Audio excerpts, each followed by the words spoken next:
Hi guys, welcome back to my channel. We're here at Kikorongo Safari Lodge, found in Queen Elizabeth National Park.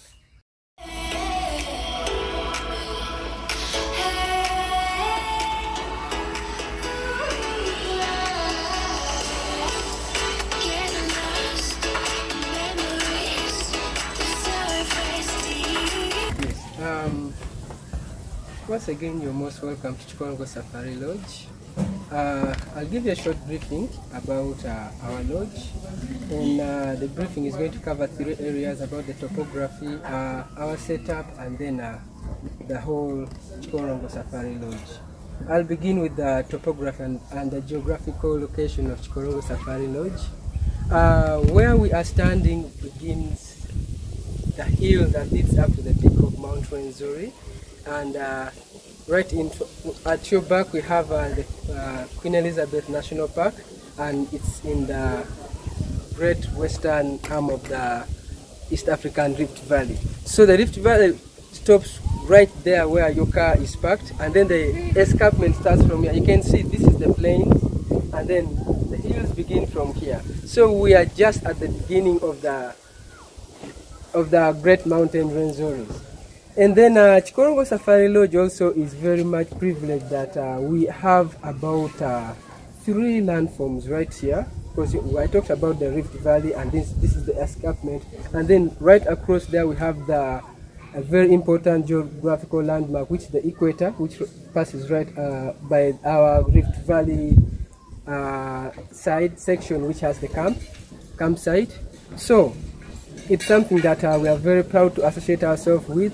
And then we have Lake George, Lake Kikorongo, which has been dead for so many years, and that's how this place gets its name from. Kikorongo gets its name from the lake, and that lake is salty, but because of the increase in the water levels of Lake George, the water of Lake George is now pouring into Lake Kikorongo, and it has got some life now. Yes, and so when you're here, you get to experience first-class or first-hand human-wildlife conflict.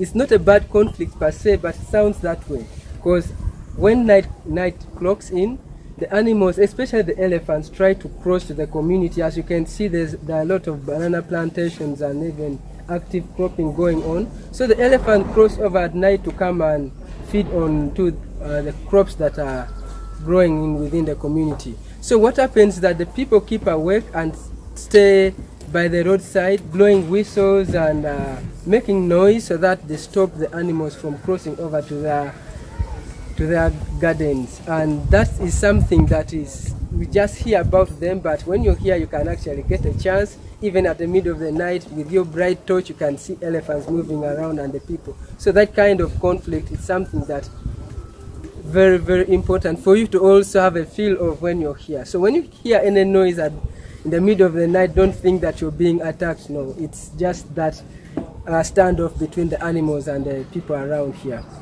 And yes, so as I was beginning my brief, I said that we are privileged to be in this center of great conservation area, because when you're at Kikorongo Safari Lodge, you can access about 4-5 national parks within a time span of 2 to 3 hours. I'll give an example. Queen Elizabeth is about 15 minutes away from us here. And then we have Chibale National Forest, which is 1.5 hours away from here. Semliki, about 2 hours. We have Rwenzori National Park, 45 minutes. Lake Mburo in Mbarara, that's about 2 hours. Bwindi Impenetrable Forest, and then you have the Great Virunga in Congo, which is about 1.5 hours from here. So where else would you want to be if you want to access all this place apart from here? So you're in the right place, and if you're planning for a longer stay and you want to visit all these other places, this is the right place to be. Now I'll give you about how we set up ourselves here. That is how we've decided to fit onto this hill. You see that this is the main building, and this would mean for us it's in the way of our setup. As it is on the hill, it's like our first camp. If you're hiking to the top of Mount Rwenzori, the first camp becomes a very relieving point to meet, and by the time you leave the reception and you come and find a restaurant and get your refreshment, it's so refreshing to you as you continue to your rooms. So we have our rooms that are right after the first camp, which is our base area here, which are the intimate rooms. These are brick and mortar, very nice rooms, and I love these rooms because everything is within your reach. They're a little bit small, but very comfortable that you can actually sleep, walk, and do everything within the room. You touch, the lamp is just right here, the door to the bathroom, everything is just within your reach, and that becomes very, very, very important for you. If you're here and you're sleeping here, you get that kind of, but even again, the rooms have a view to the park from your bathroom, which are very spacious. You can have a proper view of the national park and the beautiful vegetation around here. And then the showers to this room are instant water heaters, so by just a mere time of, you can even increase the temperature of the water from 5, 6 to 7, so you can have a hot bath, warm, at whatever temperature that you prefer to choose.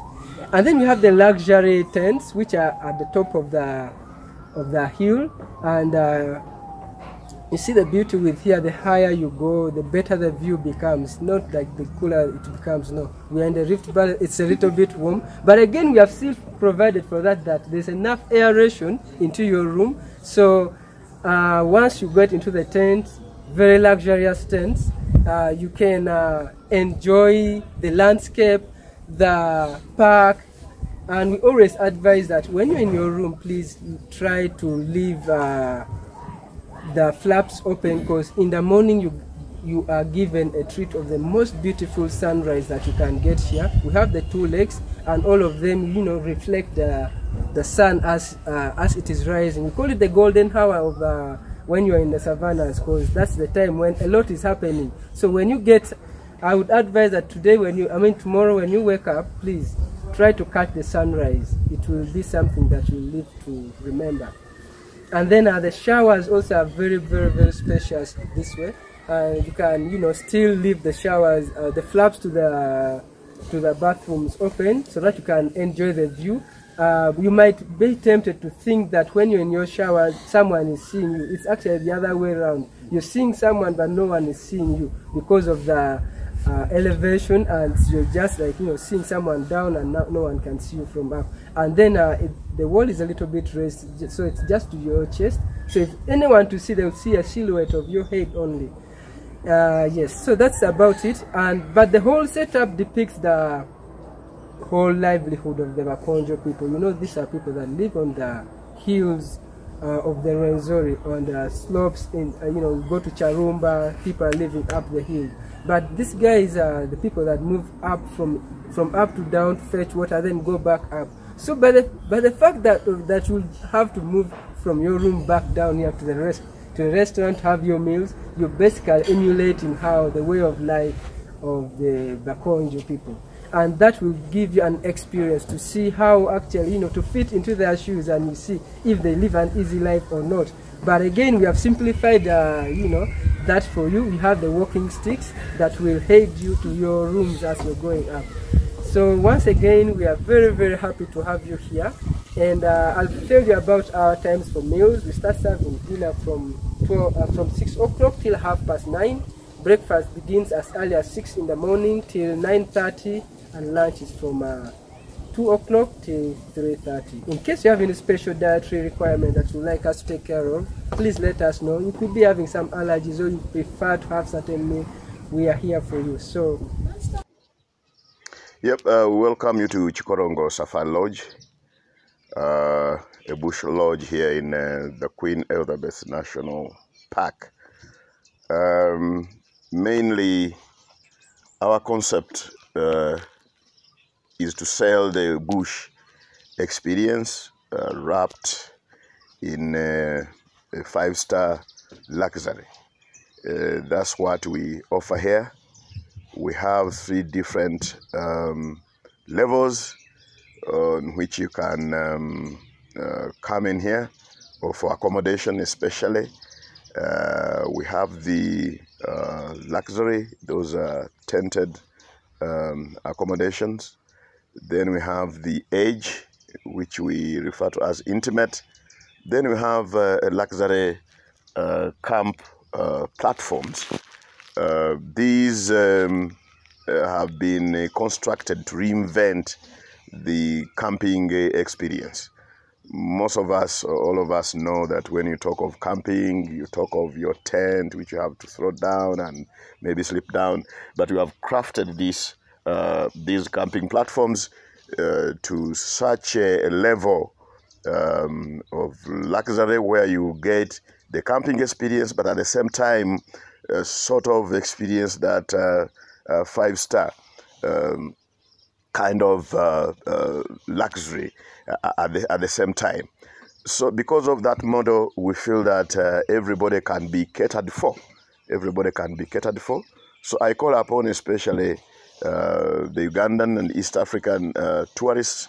We've put up rates that are very, very pocket friendly, especially in this post-COVID environment, where our market entry rates have been really slashed by about 60%, in some instances 70%, in order to allow East Africans and Ugandans to enjoy this splendor in the wild here. So we welcome you. Come and we share this experience. There are other aspects of the lodge which we are considering, especially we have put up our reception area to cater for destination weddings. I can see the trend in Uganda now is smaller weddings. Smaller weddings, I would recommend, highly recommend that you try out the bush experience, because all of us, we are used to concrete, tropical gardens, enclosed places, tiles and whatever. Here, we can give you something different that can make your occasion quite memorable. So I recommend seriously for some of you who are considering to have weddings, to come here. We shall give you very, very pocket-friendly market entry rates here. We are very flexible. Really, we want you to enjoy. Actually, the few people who have been here having their baptism function, celebrating birthdays, really, they have gone with giving us very, very high commendations with regard to the kind of arrangement we do. We do it differently. The environment is different. Here, when you are here, I'll tell you that you'll have that advantage of being in a place where everything is. When I say everything is, what do I mean? Where we are seated here, we are just at the edge of the western edge of the Great East African Rift Valley. Just behind me, that's where the equator passes. So we are just at the center of the earth. Then just a few feet from where I'm seated, you start the climb of the great mountain Rwenzori. What else? And just across here, we have the Queen Elizabeth National Park. Mark you, when you are here, you'll be at the center of one of the biggest conservation areas in the world. You'll have the capacity to reach to close to 5 magnificent national parks within 2 hours maximum. I'll tell you this, Mount Rwenzori National Park is just a stone's throw here. Queen Elizabeth National Park, we are just in it. When we talk of Kivale National Park, it's a 45 minutes drive. When we talk of Semliki National Park, it's about 1 hour and 45 minutes. When we talk of Lake Imburo National Park, It's 2 hours maybe, and 2 hours, by the way, because now the road from here to Ishaka has been really paved to very good standards. So it's less than 2 hours to go to Mburo National Park. The Bwindi National Park through Ishasha, it will take you 2 hours. So from here, yeah, and of course, the Great Virunga National Park in the Democratic Republic of Congo, which is just 35 minutes away from here. So really, when you are here, you are able to reach out to all those conservation areas within 2 hours, which means you can stay here, go to Chibale, you see those great primates, those great cousins of ours, and you can be here, you go to Bwindi, you can be here and go to Semliki, you can be here, go and climb the Mount Rwenzori. A lot of community activities around us here. This is something that we've designed to make sure that when you are here, you are able to enjoy all these conservation areas without much hassle.